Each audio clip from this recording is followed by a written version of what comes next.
Okay, welcome everyone to our very first Rethink Education Family Support webinar. I've been so excited about this all day. So excited to get to spend some time with you tonight. We're going to have 10 sessions this year to help families better support their children's learning when at home. And tonight's topic is creating an at-home learning environment.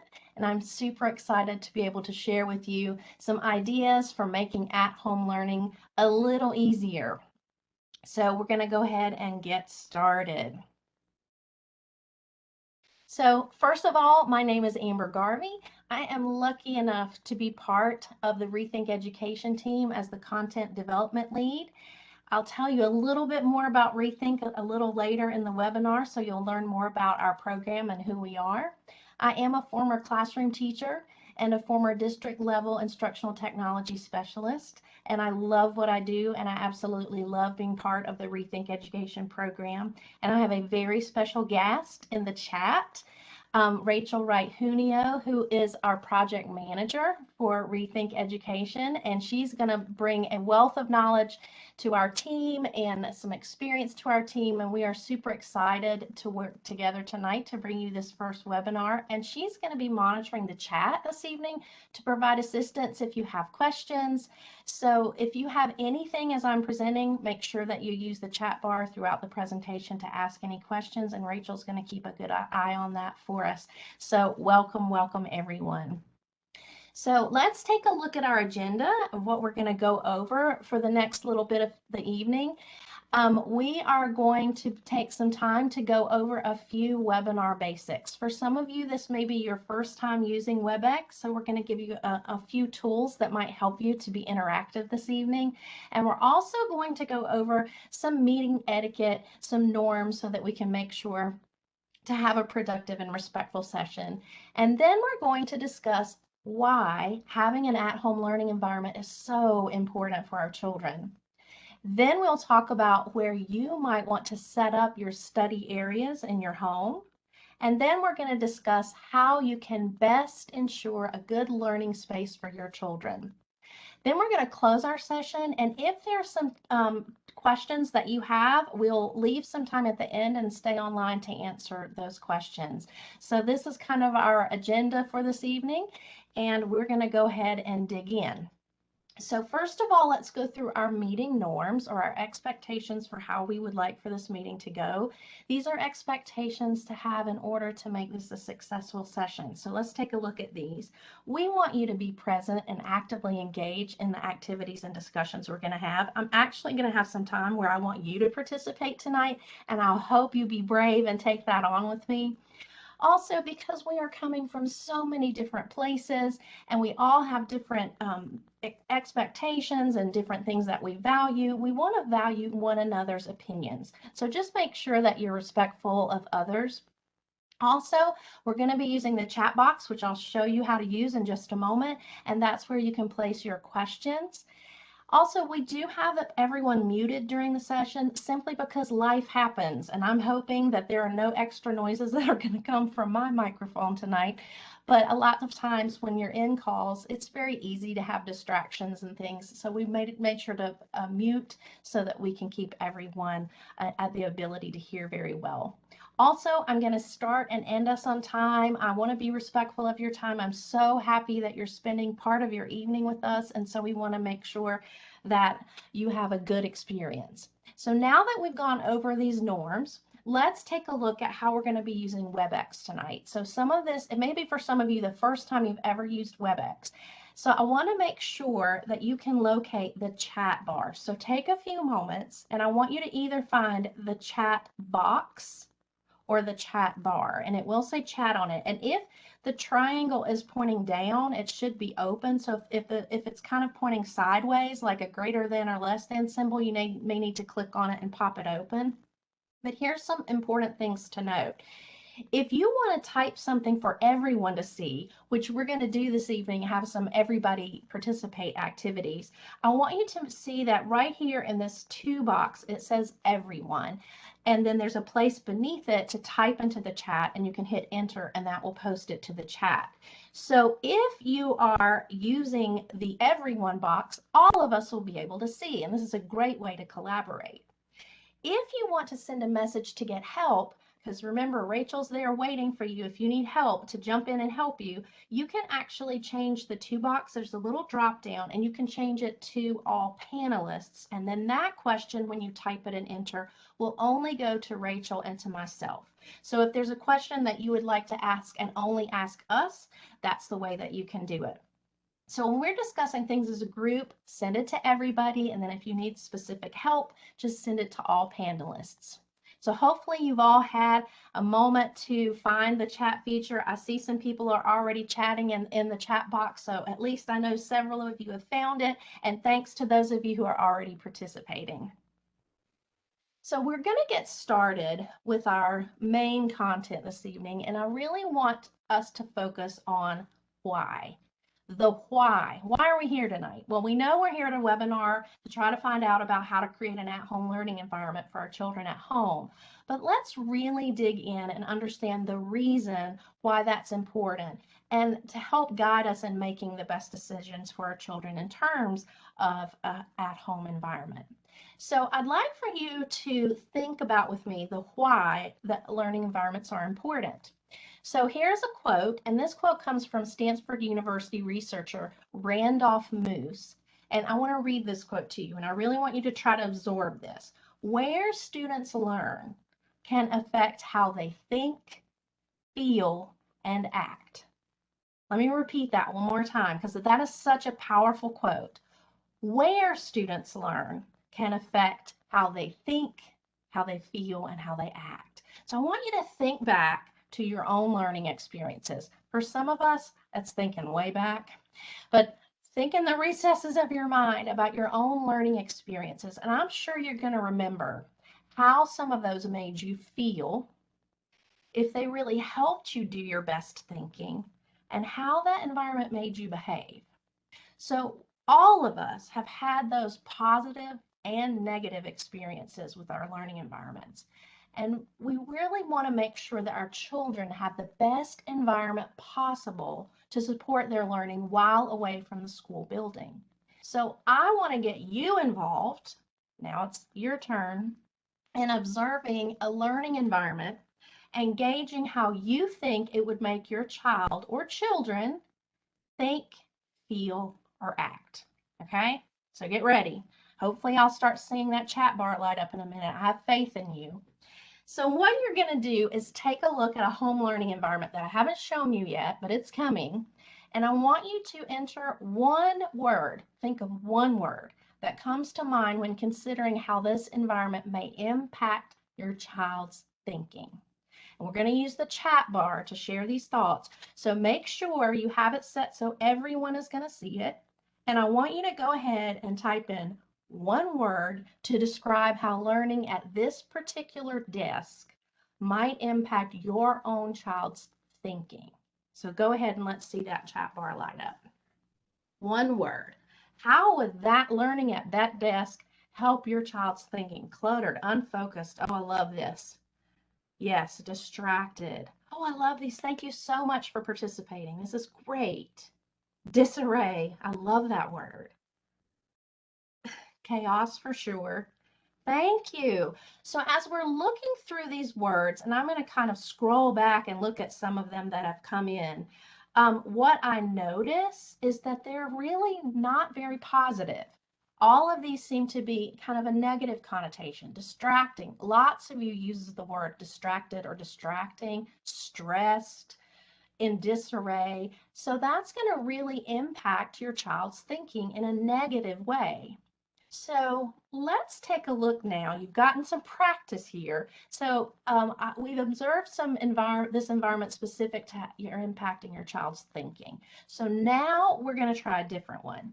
And since we're talking about those three specific words, now we're going to start focusing on feeling. So now this time your lens is shifted and you're really going to be thinking about how this particular environment would make your child feel emotionally. I want you to consider that. So we're going to again use the chat feature, make sure that everyone is selected, and let's think about ways that this would make your child feel. Now here's a different environment, so get ready. So take a look at that environment. How would that make your child feel to be learning in that environment? Confused. Oh, intrigued. I like that word, Kenny. Thank you. Engaged. Okay. Iris, I'm going to excuse you for using more than one word because that's important to describe. It depends on what you're doing. That's very true. No worries. No worries. Overwhelmed.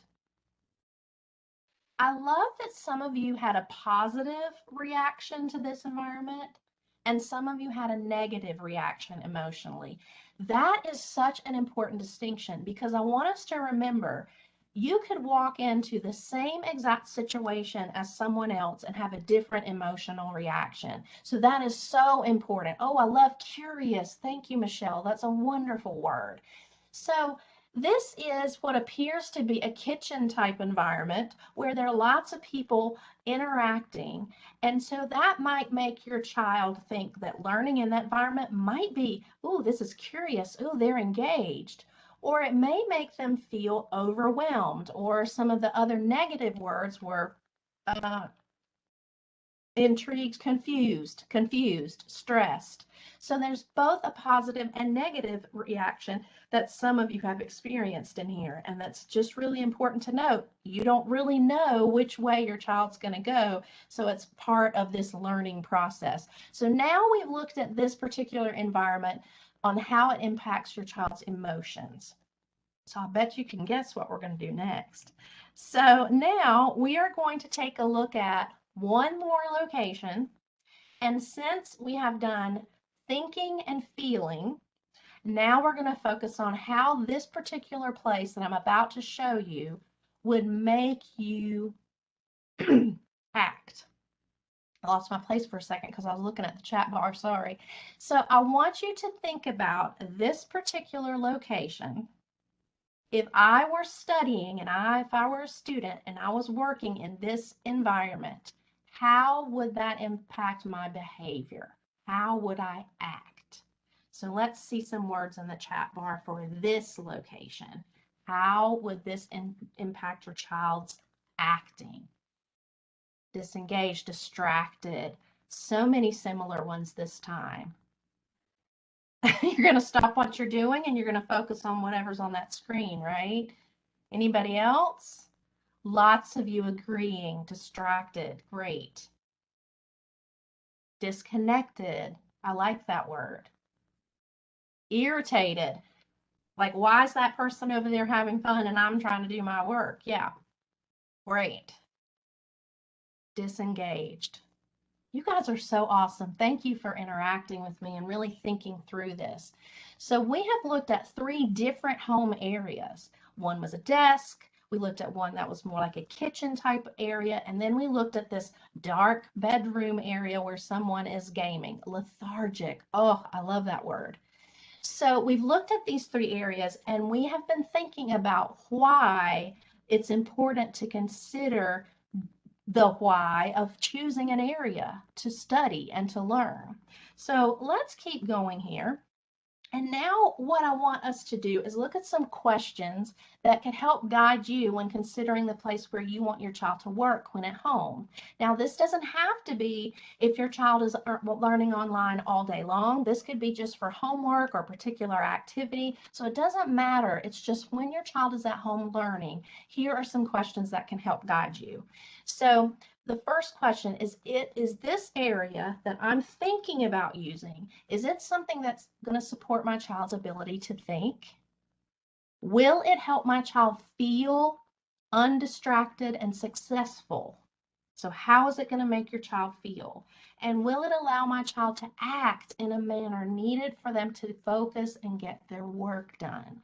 So these are 3 questions to really consider when you're focusing on what area to choose for your at-home learning environment. So we've done the why. We know why it's important because we have to consider the thinking, the feeling, and the acting.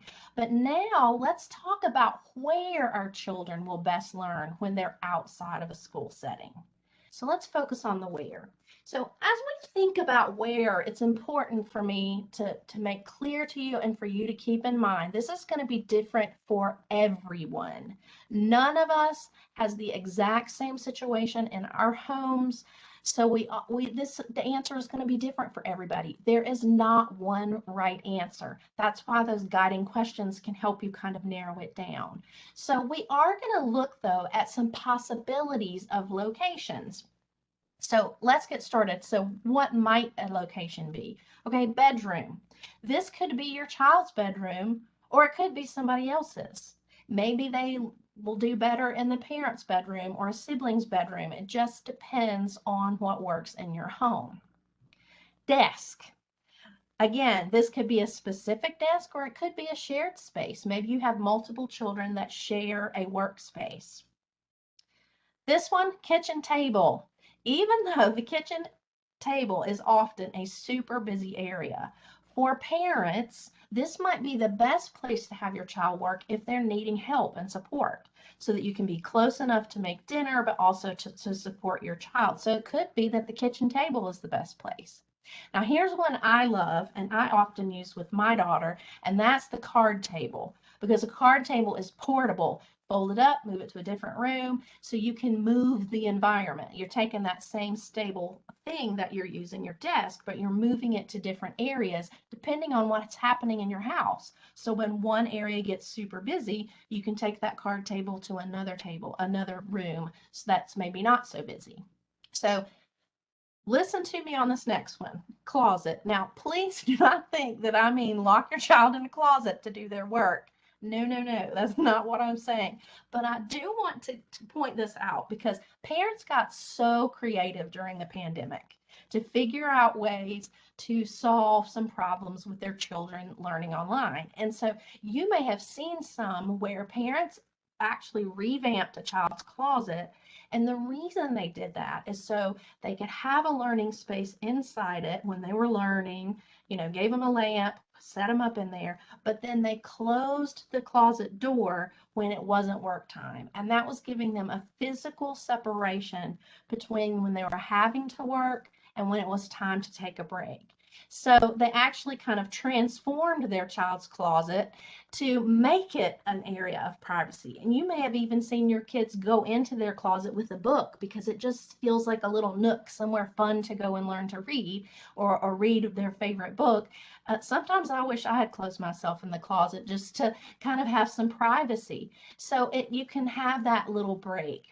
Oh, yes, so many DIY videos. That is very true. Yes, me too. When I was a kid, I loved to go in the closet, but please don't lock your child in there. Not promoting that, just saying, think of it in a creative way. So let's keep going with some of our other areas here. So one other area that often doesn't get think of is that basement area. So if your home has an area that's not often used, but could be repurposed for a learning area, this could be a really good find in your home. So something to think about is that basement area. Then we have the garage. Much like a basement area, sometimes it's one of those other hidden gems that you forget about, but it could be perfect for a quiet learning spot at home. So don't be afraid to kind of look at things creatively and see, is there something in your house that might work in a different way that you could repurpose? So I know I have certainly not listed all these things that you can use, but these are just a couple that I wanted to say. But choosing that right location, that's our first step to creating a learning environment. So let's think of some other considerations when selecting the area. So once you have an area that you're thinking, this might be the place, let's consider some guiding questions that might help with that as well. So let's see, one of these considerations is, does the space have good lighting?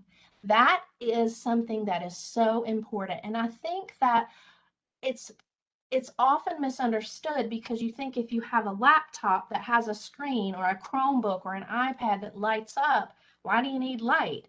You absolutely still need light because there may be times that the student needs to see the keyboard a little better, or maybe has to write or glue or whatever fun other activities they're doing. Lighting is super, super important. So it's a great consideration, and lots of those areas that I mentioned before don't have designated lighting. So think about ways that we can prevent that computer eye strain and screen fatigue. So giving them some light even when they have that computer screen. So let's take a look at our next guiding question. Does your child have all the needed items? Well, we all know children, and they like to procrastinate. Surely your children don't do that. Maybe it's just mine. But they like to just, oh, I forgot this. Oh, I forgot this. And they're wasting time and preventing the work because they're running around getting everything. So do you have everything that they need to make sure that they are making the best use of their time? Do they have their pencils and the crayons and the markers and the paper and their device? Are they ready to go? So having those things ready can really prevent work delays. So here's the next question. Is there enough space to accomplish the tasks? So I want you to think back of that first picture I showed you where it was the desk that had, a lot of you were using words like cluttered because there was a lot of stuff on there. Now, even though that desk really did have a lot of space, plenty of space for work, it wasn't available because it was so cluttered. So make sure that wherever you sit your child to do whatever work they're going to be doing, that they have enough room to accomplish the tasks that they need. So if they're using their device, they might, if that's the only thing they need while they're working, that's one thing. They just need enough spot for a device.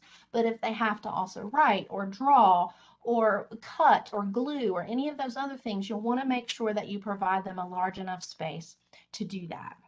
So let's look at our next question. If technology is involved, is there access to power?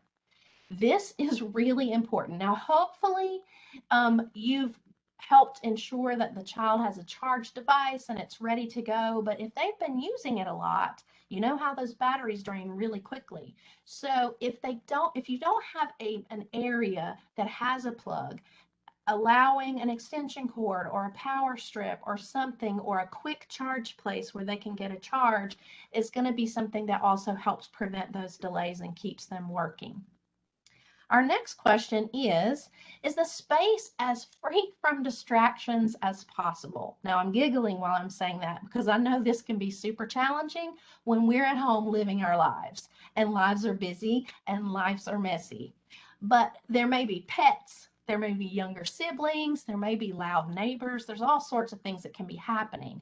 But trying your best to remove those distractions are going to help in the long run. So think of some things that may help. Headphones are a great answer to some of this because headphones can block out extra noise if they're listening to a video or if they're listening to a podcast or whatever the teacher may have prepared. And maybe keeping younger siblings away to a different part of the house. Anything that you can control is helpful, and that's going to make things even more successful for your child. And finally, and this question, is the area working for your child? Now, this one is important when it's close to my heart because I feel like a lot of times as a parent, I assume I know what's best for my child and that I know better. And I'm going to give you a little example. At one point, my daughter was doing her homework, and I came in and she had on headphones and she was listening to music and she had her book open and she was reading. And I was like, how in the world can you be reading and studying for this test you have tomorrow and listening to music at the same time? That cannot be productive. And after a conversation with her, I found out that that helps her relax and absorb. So what worked for me didn't necessarily work for her. So many times we assume we know what's best for our children, but asking them how the area is working for them is super important. Our children can give us the best insight into what works for them. And so this also helps them feel like they have a little say and a little input into their learning environment. So simply asking them, is this environment working for you? Is there something that I can change? And if there are things that they have ideas that can be managed, then that's a great way to kind of get them to buy in to having that learning area and feel like it's their own. So we've looked at why and we've looked at where. So now let's figure out how we can support our child's successes when learning from home. So we're going to look at some tips to provide the best support we can to our children. So first of all, it is super important to establish a routine. Kids will balk at it, but they actually really need it. So think about the best time. When is that best time for your child to work? And stick to that schedule as best as possible. Even if the schedule looks different from Monday to Wednesday, try to find a schedule so the child knows when they come home from school, if this is a homework situation, when they're supposed to start their work. If they're learning at home, having them stick to some sort of schedule is really going to be important so that their bodies can get into their routine and their thinking can get into the routine. Also, it is super important to build in those break times, even if it's just a stretch break, a snack, a break from the computer screen, which all of us know over time we need that, or just a quick sprint around the house, get some energy out. Those break times are super important, not just for us physically, but also for just mental well-being, to have those little breaks. So make sure they know that a break is coming. So let's also consider helping your child develop a strategic order for accomplishing their tasks. So is it going to be best to do the more challenging items first and then get those out of the way so then the easier things are left? Would that be more productive? Or maybe save their favorite things to last so that they have something to work through so that they can get to those favorite things at the end. So you just think about how you could best motivate them and get buy-in by helping them develop that strategic order of completing tasks. Also, getting organized. That's such a simple thing to do to actually help your child learn from home. So try to ensure they have everything they need. We mentioned that before, so they're not wasting time hunting down materials. You may want to help them learn how to create a task list. This is a super exciting thing for me because even though I'm very digital, I, on my desk every day, have a paper to-do list that I scratch things off of that to-do list. And I have such a euphoric sense when I get to cross something out. So sometimes giving your child a list and having them have that excitement of checking those things off, that actually could be something that's motivating. And lastly, that last bullet, consider what's going to happen if they need tech support. And I know for many parents, this is also often an unnerving thing, but is there an older sibling who perhaps can help? Does your district or school offer some kind of technology helpline? Are there documents somewhere that you can go to for help? Having a plan for what to do when technology issues arise can be super helpful, and they can help you provide the best possible support. So there may be a situation in your life, for whatever reason, that your child needs to be able to move from one home learning environment to another.